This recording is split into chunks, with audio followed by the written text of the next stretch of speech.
তুমি কি জানো, শুধু একটাই জিনিস তোমার জীবন বদলে দিতে পারে?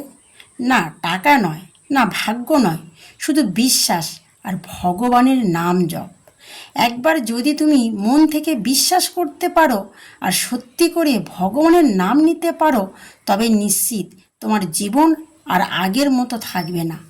যেখানে বিশ্বাস সেখানে ভগবানের বাস, আর যেখানে নাম জপ সেখানে তার প্রকাশ। শুধু একবার মন থেকে বলো, রাধে কৃষ্ণ, দেখবে তোমার ভেতরের অশান্তি নিজেই হারিয়ে যাবে।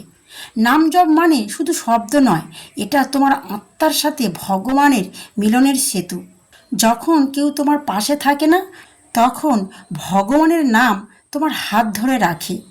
বিশ্বাস রেখো, নাম জপ করো, ফল কখন আসবে তা ভেবো না, কারণ ভগবান কখনো দেরি করেন না। হাজার চিন্তার মাঝে একবার হরি বলো, দেখবে মনটা হালকা হয়ে গেছে। তুমি যতবার ভগবানের নাম নাও, ততবার তিনি তোমার দিকে এক পা এগিয়ে আসে। নাম জপের শক্তি এমন, যা অন্ধকার মনকেও আলোয় ভরিয়ে দেয়। শুধু ঠোঁট নয়, হৃদয়ে নাম নাও, তবেই সেই নাম তোমাকে বদলে দেবে। দুঃখ ভেঙে পড়লে নাম জপ করো, সুখে ভেসে গেলেও নাম জপ করো, কারণ নামই তোমার আসল আশ্রয়। প্রতিদিন একটু সময় ভগবানের নাম দাও, একদিন ভগবান তোমাকে তার সবটুকু দিয়ে দেবেন। নাম জপ করতে করতে একদিন তুমি বুঝবে তুমি আর একা নও, ভগবান সবসময় তোমার সাথে আছেন। আজ থেকে শুধু 5 মিনিট চোখ বন্ধ করে নাম জপ করো, দেখবে তোমার জীবনে এমন শান্তি আসবে যা তুমি কখনো অনুভব করনি। যে মুহূর্তে তুমি সত্যিকারের বিশ্বাস করতে শিখবে, সেই মুহূর্তে তোমার আর ঈশ্বরের মধ্যে থাকা সব দূরত্ব মুছে যাবে। আজকের এই অমৃতবাণী শুধু শোনার জন্য নয়, অনুভব করার জন্য, নিজের ভেতরে ধারণ করার জন্য। কারণ ঈশ্বরকে পাওয়া কোনো দূরের পথ নয়, এটা বিশ্বাসের পথ। বিশ্বাস হলো প্রথম দরজা। তুমি যতই জপ করো, যতই পূজা করো, যদি বিশ্বাস না থাকে, সবই শুধু বাহিক্য। কিন্তু এক ফোঁটা সত্যিকারের বিশ্বাস তোমাকে ঈশ্বরের কাছে নিয়ে যেতে পারে। ভাবো তো, একটি ছোট্ট বীজ মাটির নিচে চাপা পড়ে থেকেও বিশ্বাস করে সে একদিন আলো দেখবে। ঠিক তেমনি তোমার হৃদয়ের বিশ্বাসও একদিন ঈশ্বরের আলোতে প্রকাশিত হবে। সন্দেহের সবচেয়ে বড় বাধা, তুমি যখন ভাবো ঈশ্বর কি সত্যিই আছেন, সেই মুহূর্তে তুমি নিজের পথ বন্ধ করে দাও।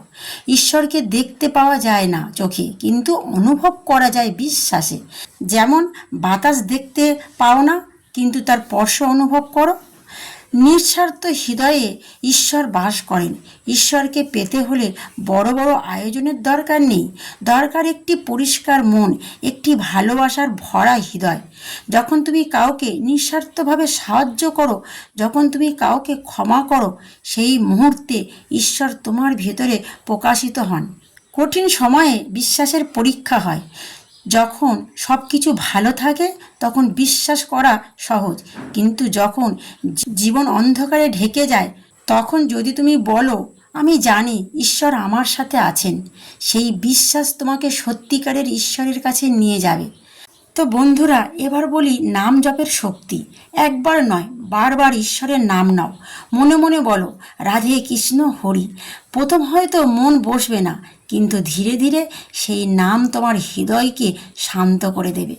এক সময় তুমি বুঝতে পারবে না তুমি নাম জপ করছো, না নাম তোমাকে জপ করছে। ঈশ্বর কখনো দূরে নন।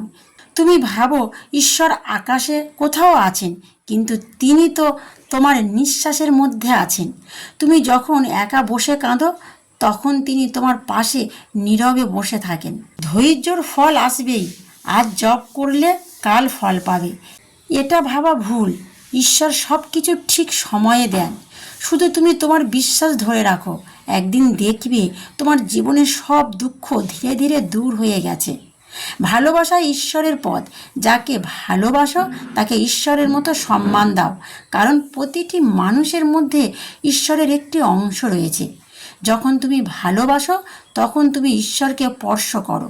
নিজের ভেতরে তাকাও, বাইরে বাইরে ঈশ্বরকে খুঁজে বেরিও না। চোখ বন্ধ করো, নিজের হৃদয়ের গভীরে যাও, সেখানেই ঈশ্বর অপেক্ষা করছেন। আজ থেকে একটি শুধু কাজ করো, যাই ঘটুক, ভালো বা খারাপ, শুধু বলো আমি বিশ্বাস করি। দেখবে অল্প দিনের মধ্যে তোমার জীবনে এমন কিছু ঘটবে যা তুমি কখনো কল্পনাও করনি। বিশ্বাস মানে অন্ধ হওয়া নয়, বিশ্বাস মানে হৃদয় খুলে দেওয়া। তুমি যদি সত্যিই বিশ্বাস করতে পারো তবে নিশ্চিত একদিন তুমি ঈশ্বরকে অনুভব করবে নিজের মধ্যে। শুধু বিশ্বাস করো, বাকিটা ঈশ্বর নিজেই করে দেবেন। তাহলে বন্ধুরা আজ এখানেই শেষ করছি। আর ভিডিওটা যদি ভালো লাগে চ্যানেলটা সাবস্ক্রাইব করবেন আর কমেন্টে লিখবেন রাধে রাধে।